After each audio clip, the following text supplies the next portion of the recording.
MadRabbit, India's finest audio wearable brand, starting at 999. 1991ல வந்து as a child artist start பண்ணீங்க.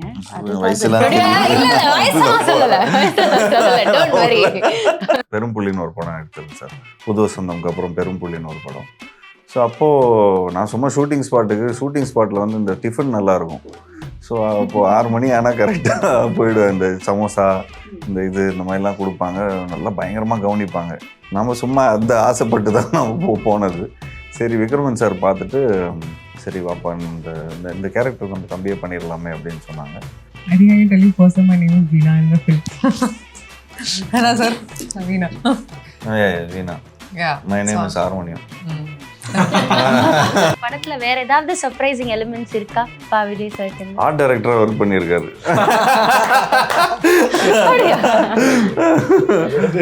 Art direction நம்ம ideas கொடுக்கறது தானே. Try பண்ணாத ஒரு ஜான்ரா பண்ணும் அப்படின்னா என்ன ஜான்ரால பண்ணும் நீங்க? பீரியட் ஃபிலிம் பண்ணணும். பொன்னியின் செல்வன் மாதிரி. ஜீவா சார் இப்பெல்லாம் கொஞ்சம் முடியெல்லாம் நிறைய வளர்த்துருக்கு. நிறைய இன்னும் வந்து people should consider அப்படின்னு சொல்லிட்டு தானே ஸ்லைட்லி இல்லைங்க, கொஞ்சம் ஒரு வருஷமா படம் இல்லாமல் இருக்கிறோம், ஷூட்டிங்லாம் போகாமல் இருக்கிறோம். ஸோ அதனால சரி அட்லீஸ்ட் கெரியர் க்ரோ ஆகுதோ இல்லையோ முடியாச்சு க்ரோ ஆகட்டுமே அப்படின்னு.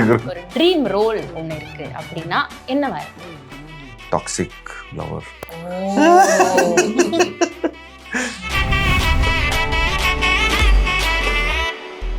டீம் அகத்தியா என்டையர் டீம் இங்கே உட்காந்துருக்காங்க அப்படின்னு நினைக்கும் போது ரொம்ப ரொம்ப சந்தோஷமா இருக்கு. Firstly starting from doctor 𝐼𝐸 𝐀𝐝 Ganesh sir. Sir நிறைய நல்ல படம் வந்து வேல்ஸ் ஃபிலிம்ஸ் இன்டர்நேஷ்னல் நம்மளுக்கு கொடுத்துருக்கீங்க. இந்த பாயிண்ட்ல வை அ ஹாரர் ஃபிலிம்? இல்லை, நான் ஏற்கனவே ஹாரர் ஃபிலிம் கொடுத்துருக்கேன். தேவின்னு ஒரு ஹாரர் ஃபிலிம். இது வந்து செகண்ட் ஹாரர் ஃபிலிம். அவர் விஜய் இதை நரேட் பண்ணும்போது ஸ்டோரி ரொம்ப நல்லா இருந்துச்சு, புதுமையாக இருந்துச்சு. அதனால இது ஹாரர் மட்டும் இல்லை, இதில் ஃபேண்டசி இருக்குது, பீரியட் இருக்குது, காமெடி இருக்குது, எல்லாமே இருக்கிறதுனால இதை சூஸ் பண்ணோம். எப்படி இருந்தது இந்த டீம் கூட ஒர்க் பண்ணுறது? உங்களுக்கு எப்படி இருந்தது? நான் இந்த டீமோட ஒர்க் பண்ணலை. இல்லையா? ஆமாம், படம் பார்த்தவொடனே எனக்கு ரொம்ப பிடிச்சிருந்தது. டீம் ரொம்ப நல்லா ஒர்க் பண்ணியிருந்தாங்க. விஜய் சாரை வந்து லிரிசிஸ்டா அவங்களோட ஒர்க்கை வந்து நிறைய ரசிச்சிருக்கோம், போயட்டா ரசிச்சிருக்கோம், டிரெக்ட் பண்ணியிருக்கீங்க. இப்போ Agathiya, why sir, why this particular genre as a director? Mithu இந்த மாதிரி திகில் இந்த மாதிரி விஷயங்கள் மேல ஒரு அலாதியான பிரியம் இருந்துட்டே இருக்கும். ஸோ அப்போ ஒரு ரியல் ஸ்டோரி ஒன்று கிடைச்சிது, ஒரு ஹிடன் ஹிஸ்ட்ரி ஒன்று கிடைச்சிது. பட் அதை ரொம்ப அப்படியே சொன்னால் அது வந்து ஒரு டாக்குமெண்ட்ரி ஆகிடும். ஒரு பீரியடில் நடந்த விஷயத்த அப்படியே கொண்டு போய் ஒரு ஸ்க்ரீனில் சொல்லும்போது, ஸோ அதுக்கு சில சுகர் கோட்டடாக சில விஷயங்கள் தேவைப்படும் போது நம்ம ஹாரர் எடுக்கலாம். அப்போ ஹாரர்லேயும் நிறைய ஹாரர் வந்துட்டே இருக்குது, நிறைய வந்து பார்த்துட்ருக்காங்க. அப்போ அதில் இன்னும் கொஞ்சம் ஏதாவது பண்ண முடியுமா அப்படிங்கும்போது ஃபேண்டஸியை ஆட் பண்ணலாம். ஸோ அப்படி தான் இதில் ஹாரர் ஃபேண்டஸியாக இது மாறி இந்த படம் உருவாச்சு. எப்படி வந்திருக்கு as a director நீங்கள் பார்க்கும்போது படத்தை இப்போ எப்படி வந்திருக்குன்னு நீங்கள் நினைக்கிறீங்க? என்னை இன்ட்ரோ பண்ண என்ற குருநாதர் வந்து பாக்யராஜ் சார். ஸோ அவர் அடிக்கடி டைரக்டர் டேபிளில் அவர் சொல்கிற விஷயம் என்னென்னா, ஆஸ் ஒரு டைரக்டராக ஒரு சக்ஸஸ் என்ன அப்படின்னு நம்ம கணிக்கிறதுக்கு என்ன ஒரு மார்க் இருக்குன்னா, எழுதின ஸ்கிரிப்டை ஸ்க்ரீனில் எடுத்துட்டோம்னா அதுவே நமக்கான பாஸ் மார்க். எழுதினது ஆனால் எடுத்துடணும், அதில் எந்த காம்ப்ரமைஸும் இல்லாமல் எடுத்துடணும். ஸோ அந்த காம்ப்ரமைஸே இல்லாமல் எடுக்கிறதுக்கு எனக்கு ஒரு big production house Ganesh sir வந்து எனக்கு கூட இருந்ததால் அந்த சாத்தியப்பட்டுச்சு அந்த விஷயம். Coming to you, Jiiva sir. Firstly, many congratulations. Thank you. 1991ல வந்து as a child artist start பண்ணீங்க. Don't worry. Almost 34 years sir. ஐயோ அப்படிலாம் இல்லைங்க, 34 இயர்ஸ்லாம் இல்லைங்க. நீங்க 6 வயசுல நடிக்க வந்தாங்கிற மாதிரி இருக்கு. அப்ப கமல் சார்லாம் வந்து அவங்க வா இங்க வா அப்படின்னு கையை முறுக்கிடுவாரு. அதெல்லாம் வந்து ஷூட்டிங் ஸ்பாட்டுக்கு சும்மா போனேங்க. My dot is a producer for sure, you know that. So அப்போது நீங்கள் சொல்கிற படங்கள்லாம் வந்து விக்ரமன் சாரோட செகண்ட் ஃபிலிம் பெரும்புள்ளின்னு ஒரு படம் எடுத்தது சார். புது வசந்தம்க்கு அப்புறம் பெரும்புள்ளின்னு ஒரு படம். ஸோ அப்போது நான் சும்மா ஷூட்டிங் ஸ்பாட்டில் வந்து இந்த டிஃபன் நல்லாயிருக்கும். ஸோ அப்போது 6 மணி ஆனால் கரெக்டாக போயிடுவேன். இந்த சமோசா இந்த மாதிரிலாம் கொடுப்பாங்க, நல்லா பயங்கரமாக கவனிப்பாங்க.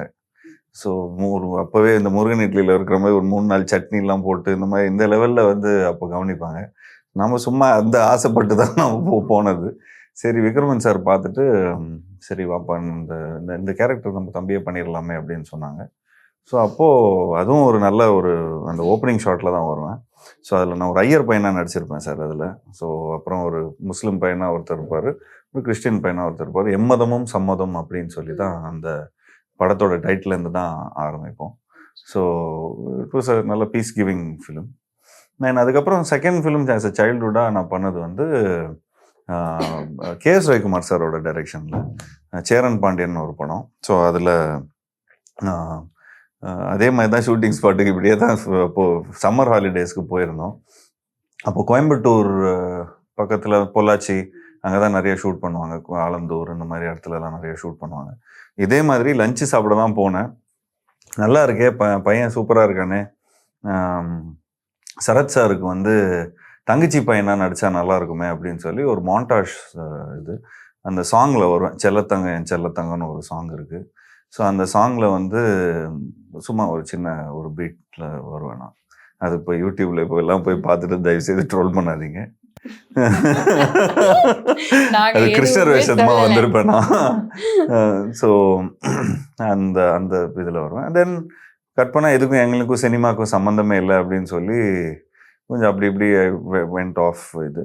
அண்ட் தென் அதுக்கப்புறம் திடீர்னு இதே மாதிரி தான் எங்கள் ஆஃபீஸில் வந்து நான் சரியாக படிக்கலைன்னு சொல்லி கணக்கு எழுத வச்சிட்டாங்க. ஸோ அப்போ கணக்கு எழுத வைக்கும்போது ஒரு டைரக்டர் என்னை பார்த்துட்டு பரவாயில்ல நீங்களே நடிக்க வரலாமே அப்படின்னு சொல்லி, ஐயோ நான் நடிக்கலாம் வரலன்னு சொல்லி நான் கொஞ்சம் எஸ்கேப் ஆகிட்டேன். தென் மை டேட் வந்து சரி இவன் இப்படியே இந்த டிவிடி கடையிலே தான் இருப்பான். ஸோ இவன் வந்து என் ஃப்ரெண்டு ஒரு டிவிடி கடை வச்சுருப்பான் சார், அங்கேயே தான் இருப்பேன் நான் எப்பயுமே படம் பார்த்துக்கிட்டு இதெல்லாம் பார்த்து பயங்கர இன்ட்ரெஸ்ட், இவனுக்கு சினிமாவில் நல்லா இன்ட்ரெஸ்ட் இருக்குது. ஸோ இல்லை டேடி எனக்கு வந்து மணிரத்னம் சார்கிட்ட வந்து அசிஸ்டன்ட் டைரக்டராக சேரணும் அப்படின்னு நான் வந்து 1918-19 இருப்பேன் நான். அப்போ நான் சொன்னேன் மணிரத்னம் சார் அவர் நல்ல நிறைய மூளை இருக்கணும்டா அதுக்கெலாம் அவர் கூட நீ இதாக இருக்கும்போது அப்படின்னு சரி இல்லை டேடி எனக்கு எப்படியா சேர்த்து நான் வேணா உனக்கு கே.எஸ். ரவிக்குமார் சார்கிட்ட சேர்த்து விட்றேன், உன்னை தலையிலே தட்டி உன்னை வந்து இது பண்ணுவார் அப்படின்னு சொன்னாங்க. தென் இல்லை அப்படின்னு சொல்லி ஆஃபீஸில் சும்மா இது பண்ணிட்டு இருந்தோம். தென் இப்போ ரவி மரியான்னு சொல்லி ஒரு டைரக்டர், இப்போ அந்த புஷ்பா புருஷன் இதெல்லாம் பார்த்துருப்பீங்க. ஸோ அவர் தான் அந்த டைரக்டர் படம் பண்ணார். தென் அப்படியே acted. Then no turning back. And then இந்த படம் ஃபஸ்ட்டு படம் 2 படம்லாம் சரியாக போகல. Like 18-19 I was there. So I went into one drama. So 1.5 years I didn't act. Then Ameer சார்னு ஒரு director. Then through that film, through Ram, I got a big break. And then no turning back. And now I'm sitting here. I did a lot of different kind of films. And இப்போ இந்த அமரன் மாதிரி படம்லாம் அப்போவே ஒரு some 18-19 years முன்னாடி we tried. I acted with Mohanlal sir. So அது கீர்த்தி சக்கரான்னு ஒரு படம், அது நல்ல பெரிய ஹிட் ஆச்சு அந்த படம். So all this kind of films we did a lot of experiments. அதெல்லாம் பண்ணி இப்போ இங்கே வந்து அகத்தியாவோட உட்காந்துருக்கிறேன்னா. ஸோ அண்ட் நான் சொன்னேன்ல இந்த டிவிடி கடையிலே உட்காந்துருப்பேன். அப்போல்லாம் இந்த மம்மி இந்த மாதிரி மேட்ரிக்ஸ் இந்த மாதிரி கிராஃபிக்ஸ் ஓரியன்ட் ஃபிலிம்ஸ் அப்போவே ரொம்ப புதுசாக இருந்தது. ஸோ எனக்கு அந்த மாதிரி ஒரு படத்தில் எப்படியாவது ஃபேண்டஸியாக நடிக்கணும், இல்லை அப்படியே கல்ட் ஃபிலிம்ஸில் நடிக்கணும். இது 2 தான், ஒன்று இந்த பக்கம் இல்லை இந்த பக்கம். இந்த மிட் ஃபிலிம்ஸ்லாம் நடிக்கக்கூடாதுன்னு என்றைக்குமே இருந்தது. But like yeah then things changed and I have my filmography and you know it. Agathiya பா விஜய் சார் வந்து இந்த மாதிரி ஒரு கதை ஜீவா சார்கிட்ட சொல்லும்போது what was the first thought that came to your mind?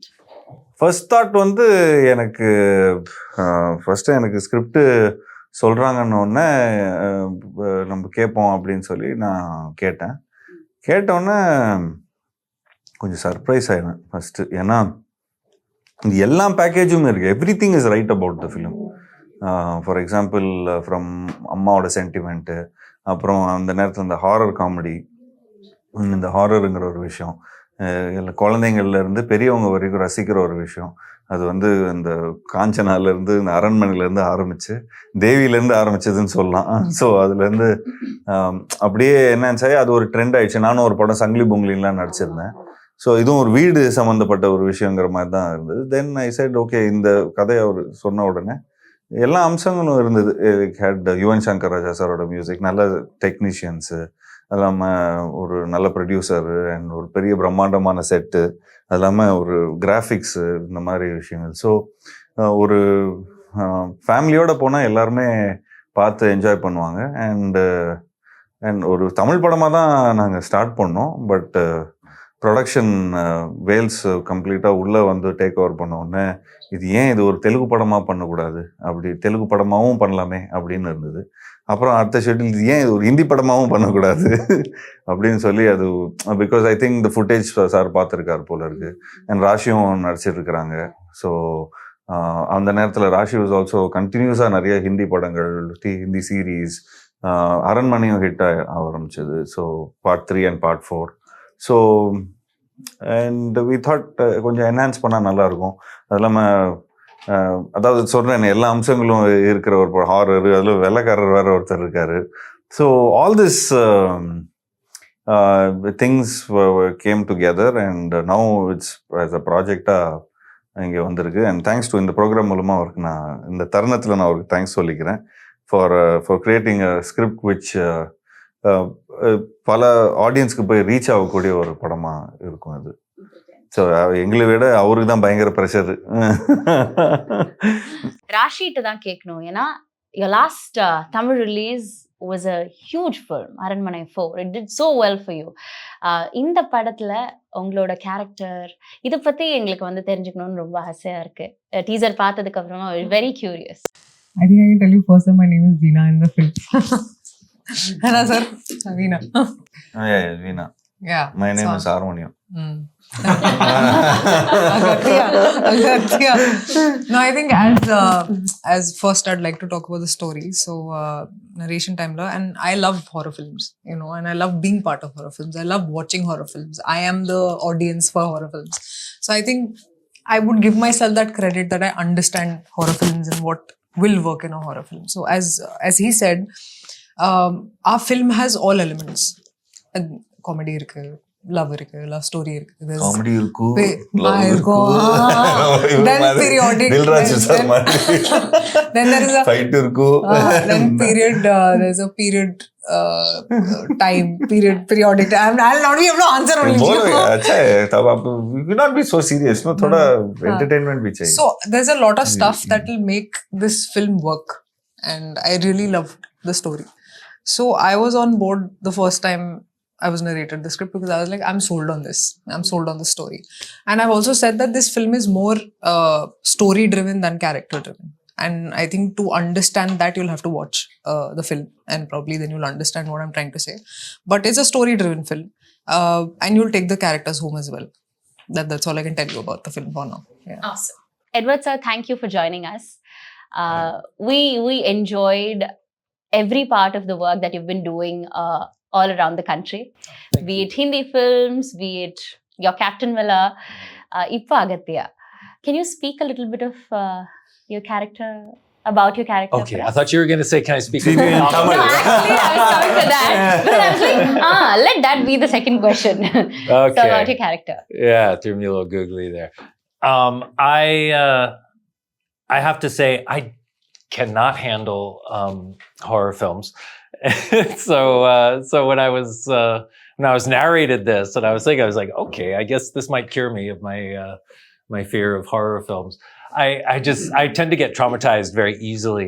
So, but I actually, I'm used to playing negative roles. I do a lot of that. I've been doing that for the last 17 years or so, like you said, all up and down the country. So this isn't that different. It's just, maybe a little more on the horror side. But it's so much more than a horror film, like she was saying. Like it's got everything, and it's just going to bring everybody to the theaters. I really hope people do see it on the theater screen, because that's really where it needs to be enjoyed. And I got a chance to, just take that bad guy Keita and just really work it in a whole new kind of way, with all the supernatural stuff, all the CGI. It was so cool. I didn't get to do the fights so much because the CGI took care of that, but it was so cool. It was really a first experience to get scanned and then to go see my scene and dub it and everything. And in that kind of action. It's the climax and everything. Y'all gonna love it. பா விஜய் சார்கிட்ட வந்து ஒன்று கேட்கணும். டிரெக்டரை தாண்டி இந்த படத்தில் வந்து your all rounder, நீங்கள் எல்லாமே பண்ணியாச்சு. இந்த படத்தில் வேற ஏதாவது சர்ப்ரைசிங் எலிமெண்ட்ஸ் இருக்கா பா விஜய் சார்ட்டு? ஆர்ட் டைரக்டராக ஒர்க் பண்ணியிருக்காரு.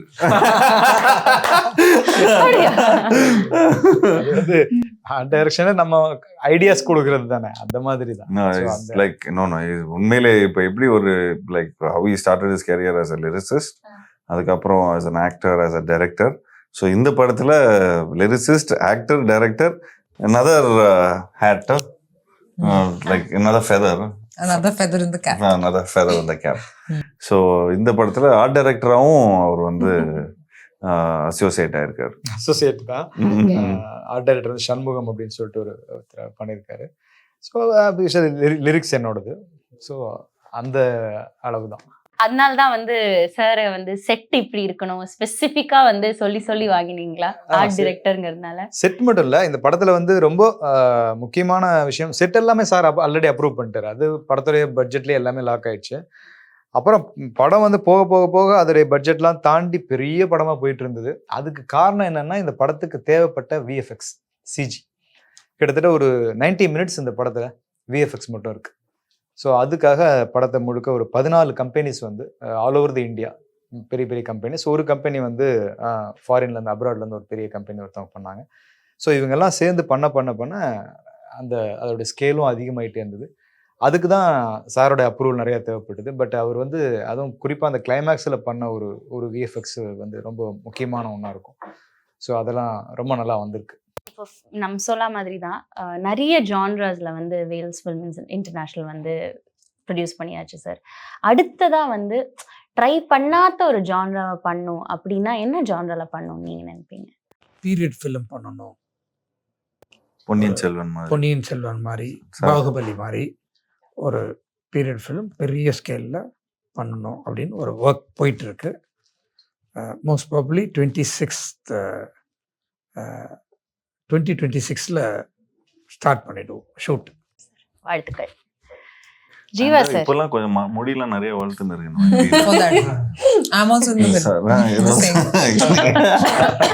சார், இந்த கான்வர்சேஷன் ஸ்டார்ட் ஆகிறதுக்கு முன்னாடி வந்து நீங்க பேசினதை நான் ஒட்ட கேட்டுட்டேன்.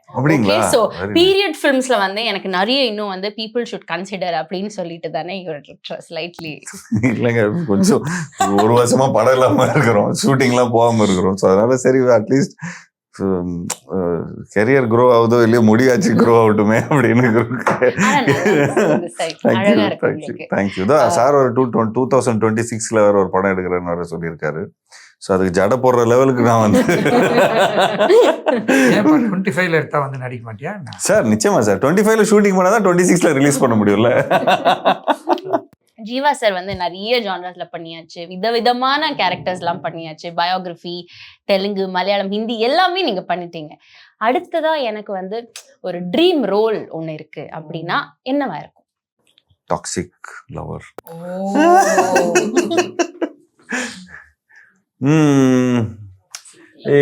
That is your dream role. No, not my dream role, but like I like to do something culty. But நிச்சயமா I've seen கற்ற தமிழ், you've seen something இந்த மாதிரி சைக்காட்டிக்காக நிறைய பேருக்கு பண்ணுறது ரொம்ப பிடிச்சிருக்கு. ஒன்று பண்ணால் காமெடியாக பண்ணணும், இல்லாட்டி இந்த மாதிரி ஏதாவது சென்டிமெண்டலாக பண்ணுறோம். பட் இந்த மாதிரி இப்போ இருக்கிற காலகட்டத்தில் இப்போ ஒரு I wouldn't say it's a dream role. Dream ரோல்னா I would say a period film தான். It always like to say நல்ல தமிழ் உச்சரிப்பு உள்ள ஒரு நல்ல டைலாக்ஸ்லாம் நம்ம சொல்கிறோம். தொல்காப்பியத்தோட டைலாக்ஸ்லாம் நம்ம சொல்லும் போது ஸ்க்ரீன்லலாம் சூப்பராக இருக்கும் பார்க்கவே. ஸோ ட்ரீம் ரோல்னு பார்த்துட்டிங்கன்னா எனக்கு when I started off my career like with the time, அப்போல்லாம் வந்து அந்த கிளேடியேட்டர் படத்தை ரொம்ப சொல்லுவேன். கிளேடியேட்டர் மாதிரி ஒரு படத்தில் நம்ம நடிக்கணும், கிளேடியேட்டர் மாதிரி ஒரு ஆக்ஷன் சீக்வன்ஸ் அந்த மாதிரி இருக்குன்னு தான் சொல்லுவேன். So I'd like to do a dream role like that. Or இப்போது ட்ரீம் ரோல் அப்படின்னு சொன்னால் biopics is pretty famous. So நிச்சயமாக there's a lot of achievers. So அவங்களோட ரோல்ஸை எனக்கு பண்ணணுன்னு ரொம்ப ஆசை. I like to study. ஒருத்தவங்க உண்மையிலே வாழ்ந்து இருக்கிறாங்க, ஸோ ஒருத்தவங்க இது பண்ணியிருக்காங்கன்னா அவங்கள ஸ்டடி பண்ணி அந்த ஒரு கேரக்டராக பண்ணுறது ரொம்ப இருக்கும். Be it periodic period film, be it the 60s or the 80s or the 90s. So yeah, so Raashi, what about you? I mean, what kind of characters would you like to explore here? I genuinely want to do a periodic film, not because everyone's talking about it, but that's probably the only genre that I haven't attempted yet. And action. Like I'd love to do a film like Mr. and Mrs. Smith, where it's Wow. it's a spy thriller. Yes, nice. And I think that we have that scope today, especially in the South, to sort of have these, like, spend more on these kind of genres because the audience also wants to watch different kinds of films. So yeah, like a periodic film and a spy thriller. And yes, spy film சொன்னோன்னா எனக்கும் கொஞ்சம் now you feel it. Yeah, I also feel it. I like to do, I'm a big Jackie Chan fan. So எனக்கு வந்து இந்த rush R மாதிரி இந்த மாதிரி இது வந்து ஒரு ஜேம்ஸ் பாண்டை வந்து ரொம்ப ஃபன்னியாக ஹாப்பியாக ஒரு SMS ஜீவா எப்படி இந்த ஜீவா மாதிரி பண்ணால் எப்படி இருக்கும், அது பண்ணால் எனக்கு ரொம்ப நல்லாயிருக்கும். சீரியஸ் சுச்சுவேஷன்லேயும் கொஞ்சம் காமெடிலாம் பண்ணுறோம் பார்த்தீங்களா, அதெல்லாம் எனக்கு ரொம்ப பிடிக்கும். பா விஜய் சார் கேட்டுட்டே தான் இருக்காரு உங்க எல்லா ஐடியாஸையும். அவர் ஒரு சம பீரியட் ஸ்கிரிப்ட் ஒன்று வச்சிருக்காரு. ஸோ நெக்ஸ்ட் அநேகமாக பிச் டேக் போயிடும் வேல்ஸுக்கு. ஸோ இங்கேயே வந்து நிறைய டிஸ்கஷன்ஸ் பின்ன எது கான்ஃபரன்ஸ் ஹாலில் உட்காந்துருக்கோம். So you've been doing a lot of Indian films. How different is working in Tamil films in particular? It's super disorganized. It's pretty disorganized wherever you go, actually. But yeah, I mean, I actually experience a lot less tension when I'm on sets in South India. There's just a lot of there's a lot of up in Hindi industry. I would say there's a lot more shouting and cursing and abusing and all that kind of stuff that goes on set. I feel like there is a certain kind of professionalism in the South that I always experience more, where it's just people are just there to get their job done. Bro, you know Hindi, that's why you could understand all the cursing. Oh, maybe that's the problem. I need to learn my Tamil, my Tamil curses. Every sentence starts with a curse. Okay. So, but it's said much more gently, so that's why I don't pick it up. But I'll tell you, there's a difference. Sorry to cut you. I think in terms of timings of shoot, It starts nice and early compared to the north. Yeah, because it's Bombay traffic, no? Yeah. No. They'll start on time. They'll start at 9, but they'll go until 9-10 in the night. Here they'll wrap up by 6, so you can have a life. But you can't have a life. Because that's the condition kind of production you work. So Bombay land no, Bombay most production. For Pavijay sir's film, I worked 18 hours. Apdiya? Yeah. Sir. Full day. You'll go at 6 o'clock. After that, I will work. அதுக்கப்புறம் என்ன வச்சு செய்வாங்க. So I lost my sleep in this film. But yeah, we shot this film very because we also wanted to be producer friendly also, because I have a curse, that I come from a production company. Not want to save money, because obviously they're spending so much of money on us. So what else do we have? No, but in general, South films, they're better for you, in terms like, of timings. like heroines, you should look pretty. So 9 to 6 is good. So after 9 to 6, but it's South tough. films Then, are 9 to 6. It's tough to see you I guys. look nice. I look nice anyway. It is more time to time. It's more time to time. As you say, it's definitely a little more clockwork. I mean, there's not a huge difference, but I definitely notice it. Plus, the food is better in the South. The tiffins that come, இந்த சட்னி ஒரு இட்லி ஒரு 4 சட்னி சேர்த்து கொடுத்துட்டாங்க. அப்போல இருந்து is lovely. I take parcels home to Mumbai. I heard you're from Mumbai, right? So it's like you get good idli and all that there, but it's not the same. So I always bring from Chennai when I come. நல்ல மாவா இருக்கும் sir நாங்க. யுவன் சாரோட music பத்தி பேசி ஆகணும் அகத்தியால. யுவன் வந்து இந்த படத்துல ஒரு பெரிய பிளஸ். இந்த படத்தோட டெக்னீஷியன்ஸ் வந்து ரொம்ப முக்கியமானவங்க. படம் எப்படி வந்து டெக்னிக்கலாக ஒரு பெரிய படமாகுதோ அப்போ வந்து டெக்னீஷியன்ஸ் வந்து நமக்கு ரொம்ப பெரிய சப்போர்ட்டாக இருக்கணும். ஸோ அந்த விதத்தில் படத்துடைய கேமராமேன் தீபக் குமார் ஆகட்டும், அவர் ரொம்ப முக்கியமான ஒரு ரோல் பண்ணியிருக்காரு படத்தில். அதாவது படம் பார்த்துட்டு முடிக்கிறவங்களால கண்டிப்பாக இந்த பீரியட் அண்ட் லைவ் போர்ஷனுக்குள்ளே அவர் பண்ணியிருக்கிற அந்த ஒர்க் வந்து ரொம்ப அப்ரிஷியேட் பண்ணுற ஒரு பெரிய ஒர்க்காக இருக்கும், மேஜர் ஒர்க்காக இருக்கும். அதே மாதிரி யுவன் சங்கர் ராஜா. ஸோ அவர் வந்து நானும் அவரும் நிறைய ஒர்க் பண்ணியிருக்கோம். ஆஸ் அ லிரிசிஸ்டாக அவர் மியூசிக் டைரக்டர் நிறைய பண்ணியிருக்கோம். பட் இந்த படம் வந்து கதையை அவர்கிட்ட சொல்லும் போதே ரொம்ப இன்வால்வ் ஆனார். இந்த வெரி பிகினிங் ஃபர்ஸ்ட் டியூன் அப்போ அவர் துபாயில் இருந்தார். ஸோ அப்போ போனோடனே அந்த ராஷி அண்டு ஜீவா சாருக்கான ஒரு டூயட் சாங் அது. ஸோ காற்றின் விரல் அப்படிங்கிறது அதான் ஃபர்ஸ்ட் சிங்கில் ரிலீஸ் பண்ணோம். ஸோ அந்த பாட்டை அவர் போட்டு முடிச்சுட்டு அவர் ஃபஸ்ட்டு சொன்ன வார்த்தை வந்து ஈவன் இஸ் பேக் அப்படின்னாரு. ஸோ அவரே வந்து அது சொன்ன ஒரு வார்த்தை. ஸோ சொல்லிட்டு அதுக்கப்புறம் பயங்கர இன்வால்வ் அடுத்தடுத்த டியூன்ஸில் வந்து ரொம்ப கதையோட முக்கியமான அதே மாதிரி ரீரெக்கார்டிங் வந்து கண்டிப்பாக படம் பார்க்குறவங்களுக்கு எல்லாத்துக்கும் ஒரு பெரிய மியூசிக்கலாக ஒரு ஹாரருக்குள்ளே வந்து எப்படி இவ்வளோ பெரிய மியூசிக் கொடுக்க முடியும் அப்படிங்கிற ஏன்னா அந்த பீரியட் அதுக்கு தேவைப்பட்டுச்சு. ஸோ யுவன் சங்கர் ராஜா அவருடைய மியூசிக் வந்து ரொம்ப பெரிய plus. And then background score background score is one of the இது. நான் ஒரு நம்ம கொஞ்சமாக நடித்தா கூட யுவன் அவரோட மியூசிக்கில் வந்து பயங்கரமாக இன்டு 100 ஆகிடுது. ஸோ பட் இந்த படத்தில் நல்லாவே எங்கள்கிட்ட நடிப்பு வாங்கியிருக்காங்க. So automatically is a lyricist and நம்ம நடிப்பு and the lyrics and the music and the everything comes out so good. And நிச்சயமாக தமிழ் மக்கள் உண்மையிலேயே ரொம்ப நல்லா அதை என்ஜாய் பண்ணுவாங்க. அந்த டீசர் வந்து நல்லா இன்னைக்கு எல்லாம் ரொம்ப பெரிய இடத்துல ரீச் ஆயிருக்கு. வித்தின் 10 days ஒரு ஆர்கானிக்காக ஒரு 4 million வியூ போயிருக்கு. அப்படிங்கும்போது அதுக்கு பின்னால் அதை கொடுக்குற அந்த எடிட்டர் சான் லோகேஷ், ஸோ அவருடைய அந்த கட்ஸ் வந்து படத்தை கிட்டத்தட்ட ஒரு 4 மணி நேரமாக சொல்ல வேண்டிய கதை இது, அவ்வளோ பெருசு. ஆனால் அதை ரொம்ப அழகாக படத்துடைய ஃபைனல் ஃபுட்டேஜ் பார்த்தீங்கன்னா ஒரு 2 hour 10 minutes அதுக்குள்ளே வந்து இவ்வளோ கதையும் நம்மளால் கொண்டு வர்றதுக்கான அந்த அந்த பெரிய பங்களிப்பு வந்து எடிட்டரோட பங்களிப்பாக இருந்தது. இப்படி இந்த டெக்னீஷியன்ஸ் தான் எனக்கு ரொம்ப அருமையாக அமைஞ்சிருந்தாங்க இந்த படத்தில். ஸோ அதனால் ப்ளஸ் வேல்ஸ் அவங்களுடைய ஒரு மிகப்பெரிய உண்மையிலேயே இந்த இன்டர்வியூக்காக சொல்லலை, பட் ஆஸ் எல்லா டைரக்டரும் சொல்கிற ஒரு விஷயம் தான், வேல்ஸில் படம் பண்ணுற எல்லாருமே வந்து அவங்க நினச்ச படத்தை எடுத்துட முடியும் எந்த காம்ப்ரமைஸும் இல்லாமல். ஸோ அப்படி எனக்கு ஒரு கிடைச்ச ஒரு பெரிய ஒரு கிஃப்ட்டு இல்லை பரிசு எப்படி வேணால் சொல்லலாம், அது ஒரு பாக்கியம் கூட சொல்லலாம். ஸோ அப்படி வந்து இந்த கதையை எந்த இடத்துலையும் சேதப்படுத்திக்காமல் கொண்டு வந்து கொடுக்கறதுக்கு கணேஷ் சார் வந்து அவ்வளோ விஷயங்களும் ப்ரொவைட் பண்ணார். ஸோ அதெல்லாம் தான் இன்னைக்கு வந்து முழுசாக வந்து நிற்கிது. அகத்தியா 28th of February தியேட்டர்ஸில் வரப்போகுது. எல்லாரும் போய் பார்க்க போகிறோம், என்ஜாய் பண்ண போகிறோம். Massive congratulations on what it has turned out to be and all the very best. Thank you so much. Thank you guys. Thanks. MadRabbit, India's finest audio wearable brand, starting at 999.